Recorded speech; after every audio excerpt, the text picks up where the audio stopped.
today, our topic of discussion will be schizophrenia and other psychotic disorders. I'm your host, Tashona Johnson, and I'll be joined by my other co-hosts, Danielle Brand and Chanel Palmer. Now, without further ado, what is schizophrenia? Now, to define schizophrenia in a nutshell, it is basically a variety of problems associated with behavior, cognition, which is thinking, and our emotions. Psychosis and a substantial loss of contact with reality is what is said to be the hallmarks of the mental disorder known as schizophrenia. When it comes to schizophrenia, there are 5 different subtypes.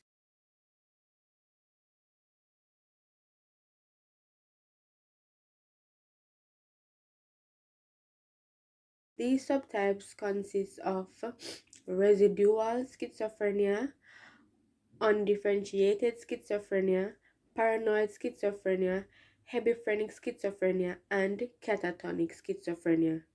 Isn't that a lot of information? Yes, indeed it is.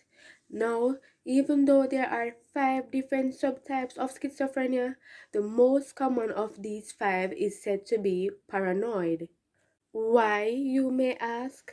This is because paranoid schizophrenia may develop in life later than the other 4 forms.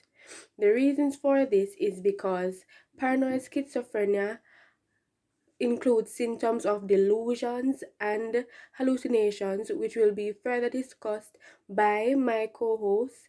And even though hallucinations and delusions are a part of paranoid schizophrenia, it does not affect your feelings and emotions. Being that I have told you about the most common type of schizophrenia, it is only fair that I tell you about the rarest type, which is catatonic schizophrenia. Catatonic schizophrenia is the rarest and least diagnosed of the types of schizophrenia because it is characterized with limited and unusual sudden movements. So, for example, shaking or sudden tics. These are examples of the limited or unusual movements that are characterized with catatonic schizophrenia. So, you may mimic other person's activities, or you may switch between being very active or very ill. And just to backtrack on the history of schizophrenia, this term was coined by Mr. John Haslam in the year 1810, way before many of us even dreamt of being born. My co-host Chanel Palmer will be giving you more information regarding the topic of schizophrenia and other psychotic disorders.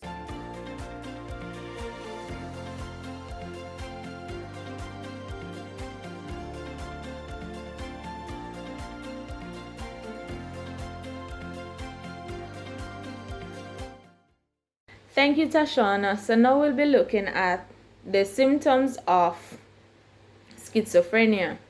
So these include delusions, hallucination, disorganized speech or thinking, and extreme disorganization and abnormal motor behavior.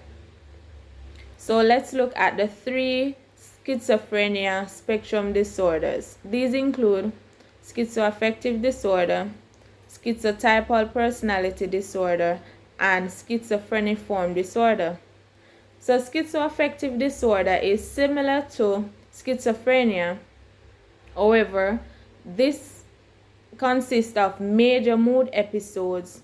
So persons who experience schizoaffective disorder normally have major depressive episodes or disorders or bipolar disorders. For schizotypal personality disorders, persons normally experience a minimal episode. The episode is not as intense. However, they are also aware of what is real, they are aware of their reality, separate from their distorted ideas or experiences.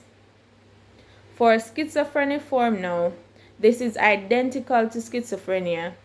The only difference is the duration. So persons who experience schizophreniform normally has an episode lasting more than a month, but is normally less than 6 months.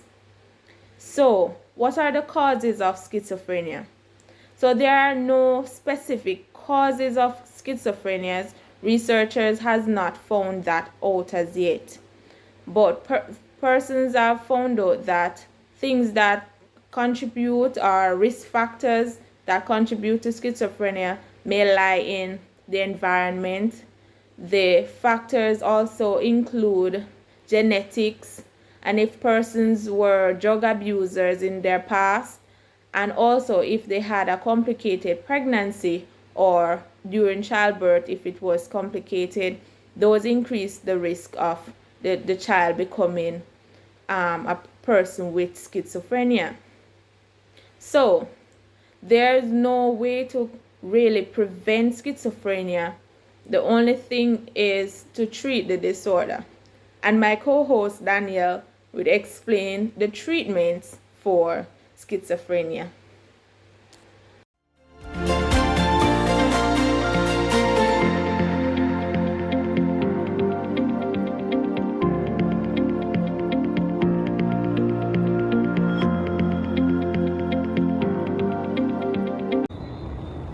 If you or anyone you know are experiencing symptoms of schizophrenia or have schizophrenia,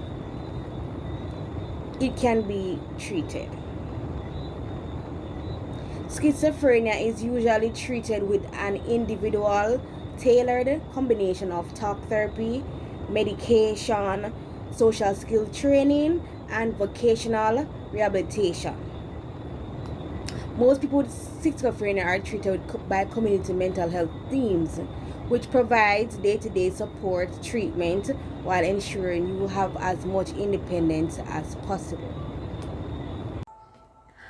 I'm only human. Hello? Who's there? To whom are you talking? They would say. No one, absolutely no one, I would say. They say I'm possessed. And others even say I'm a little obsessed with a world that doesn't exist. My thoughts toss and turn like churned butter, while my body is like a whirlwind spiraling out of control. Processing the thoughts and voices in my head, which are hard to understand.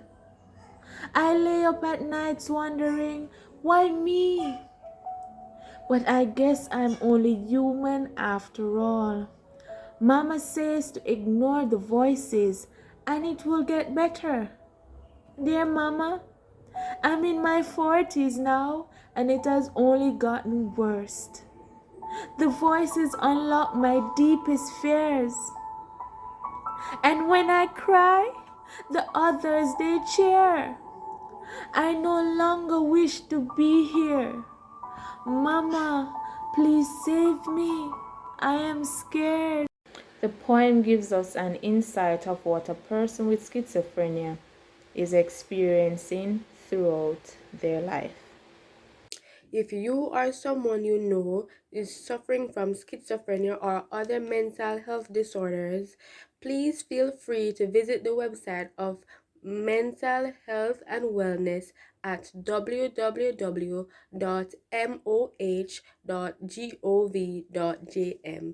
Thank you for listening.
This video is meant for learning purposes only. So if you or anyone you know is experiencing schizophrenia or other mental illnesses, it's best to seek professional help instead of self-diagnosing.